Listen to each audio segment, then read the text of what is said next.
برطانیہ میں عمران خان کی تصویر والا علامتی ٹرک اوورسیز پاکستانیوں کے غصے کا نشانہ بن گیا۔ شخصیت پرستی کی سیاست ایک بار پھر سوالیہ نشان پر۔ برطانیہ میں عمران خان کی تصویر سے سجے مشہور ٹرک، جسے 2 برس سے زیادہ عرصے سے سیاسی تشہیر کے لیے سڑکوں پر گھمایا جاتا رہا، نامعلوم افراد کی جانب سے توڑ پھوڑ کا شکار بن گیا۔ ٹرک کے مالک کے مطابق یہ واقعہ سال 2026 کے آغاز سے چند روز قبل پیش آیا۔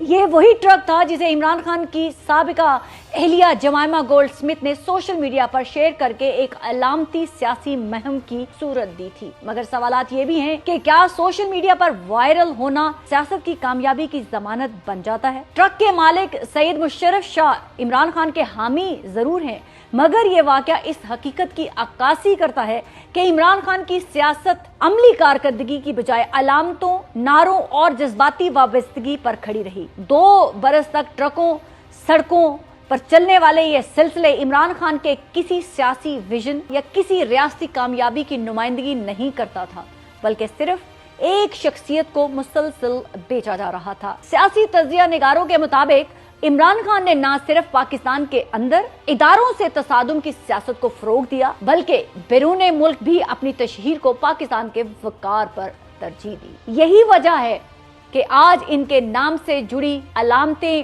بھی سخت رد عمل اور نفرت کا سامنا کر رہی ہیں۔ اب عمران خان صاحب، آپ کی انتشار کی سیاست نہ صرف پاکستان میں ریجیکٹ کر دی گئی ہے، بلکہ اوورسیز پاکستانیوں نے بھی کہہ دیا ہے انف از انف۔ ہمیشہ پاکستان کی بات ہوگی، پاکستان کی بات ہوگی اور پاکستان کی بات ہوگی۔ پاکستان زندہ باد۔